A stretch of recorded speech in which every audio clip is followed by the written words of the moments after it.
টংলাত বালিকা উচ্চ বিদ্যালয়ৰ মডেল গৃহ নিৰ্মাণৰ আধাৰশিলা স্থাপন কৰে বিশ্বজিৎ দৈমাৰীয়ে। টংলা বালিকা উচ্চ বিদ্যালয়ত 7.5 কোটি টকা ব্যয়েৰে নতুন গৃহৰ শিলান্যাস স্থাপন।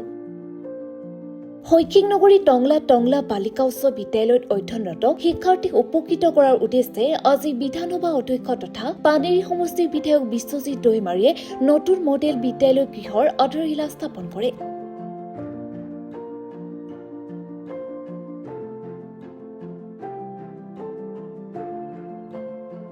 অনুষ্ঠানৰ মুদৈবৰী পৰিষদীয় সমষ্টিৰ পৰিষদ তথা বিটিআৰ ইএম দিগন্ত বৰুৱা, বিটিআৰ মনোনীত পৰিষদ অৰ্পণা মেধি, সমাজকৰ্মী অৰ্জুন দৈমাৰী, জোচাং বড়ো, দলীয় কৰ্মকৰ্তা আৰু স্কুলৰ শিক্ষক-শিক্ষয়িত্ৰীৰ লগতে স্কুলত অধ্যয়নৰত শিক্ষাৰ্থীসকল উপস্থিত থাকে।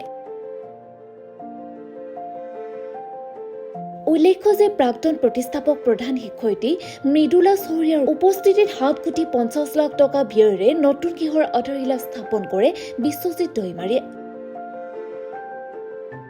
হয়, আমাৰ এই গাৰ্লছ স্কুলখনৰ কাৰণে 7.5 কোটি টকা আমি আবণ্টন পাইছোঁ আৰু সেইটো আজিৰ পৰা কাম আৰম্ভ কৰাৰ কাৰণে আমি আজি ইয়াত শুভাৰম্ভ আমি কৰিলোঁ। চবকে লৈ ফালে আৰু বাইদেউ আছে, তেওঁলোকৰ পৰিয়ালৰে এই স্কুলখন তেওঁলোকে ফাউণ্ডেশ্যন কৰিছে। বাইদেউৰ উদ্যোগ, বাইদেউ নিজে হেডমাষ্টাৰ হয় এই বিদ্যালয়খন ডাঙৰ দীঘল কৰি আনিছে আৰু খুব ভাল যে বাইদেউ থাকোঁতে বাইদেউৰ প্ৰেজেঞ্চত আজি আমি নতুন যিটো বিদ্যালয়ৰ গৃহ সেইটো 7.5 কোটি টকাৰ সম্পূৰ্ণ এটা বিল্ডিং ষ্ট্ৰাকচাৰ আমি পাবলৈ সক্ষম হৈছোঁ। মই ভাবোঁ এই আন্তঃগাঁথনি হোৱাৰ পিছত শিক্ষাৰ পৰিৱেশ ইয়াত যথেষ্টখিনি ভাল হ'ব। ছাত্ৰ ছাত্ৰীৰ বাবে, শিক্ষকসকলৰ বাবে কোনো অসুবিধা ইয়াত হৈ নপৰিব আৰু ইয়াৰ পিছত লাহেকৈ হায়াৰ ছেকেণ্ডাৰী আপগ্ৰেডেশ্যন বিভিন্ন কৰ্চবিলাক ছায়েন্স, কমাৰ্চ সেইবিলাকৰ ভৱিষ্যতত সংলগ্ন হ'ব। নিউ এডুকেশ্যন পলিচি মতে সেইবোৰ হ'বই লাগে।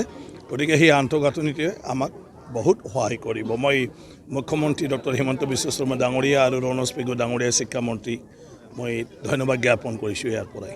আজিৰ দিনটো যিহেতু আন্তঃগাঁথনি যি আধাৰশিলা স্থাপন হৈছে বহুকেইটাত ঠাইত হৈছে আৰু সমষ্টিৰ উন্নয়নৰ ক্ষেত্ৰত আপুনি বহুখিনি কাম কৰা নাই। কেইটামান আমি অপেনিং কৰি আহিলোঁ। অংগনাবাদী কেন্দ্ৰ মডেল যিটো আছিলে বাগানতো গৈ আহিছোঁ আৰু আজি ইয়াত ফাউণ্ডেশ্যন কৰিছোঁ। ইয়াৰ পিছত আজি বিশেষ লোৱা নাই, সময় নাই আৰু অহাকালিৰ পৰা আপোনাৰ কিবা আছে, হোলী আছে।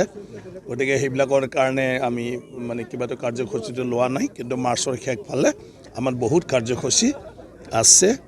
কিছুমান যিবিলাক সম্পূৰ্ণ হ'ল আমি ৰাইজক উচৰ্গা কৰি দিওঁ আৰু যিবোৰ নতুন আঁচনি চেংচন হৈ আছে ইয়াৰ চব কাম আৰম্ভ কৰি দি দিম। ঠিক।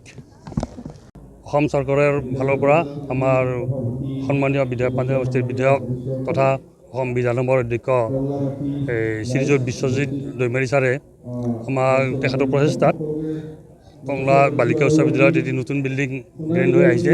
আজি তাৰে আধাৰশিলা স্থাপন কৰিছে। আমাৰ এতিয়া বহুত দিনৰ অভাৱ এটা আছিল, ক্লাছৰুমৰ যথেষ্ট অভাৱ হৈ আছিল। তেখেতে আমি জনাইছিলোঁ আমাৰ ফালৰ পৰা, কিন্তু অতি তৎপৰতাৰে তেখেতে নিজে উদ্যোগ লৈ আমাৰ প্ৰায় 7.5 কোটি টকাৰ এটি বিল্ডিং আমাৰ অনুদান আনিছে তেখেতক আমি আমাৰ ছোৱালী স্কুলৰ পৰিয়ালবোৰৰ ফালৰ পৰা অশেষ ধন্যবাদ জনাইছোঁ, কৃতজ্ঞতা জনাইছোঁ। তেখেতলৈ আমি সেৱা জনাইছোঁ। টংলা পৰা মিন্ময় চহৰীয়া ৰিপৰ্ট, লভেৰেনী।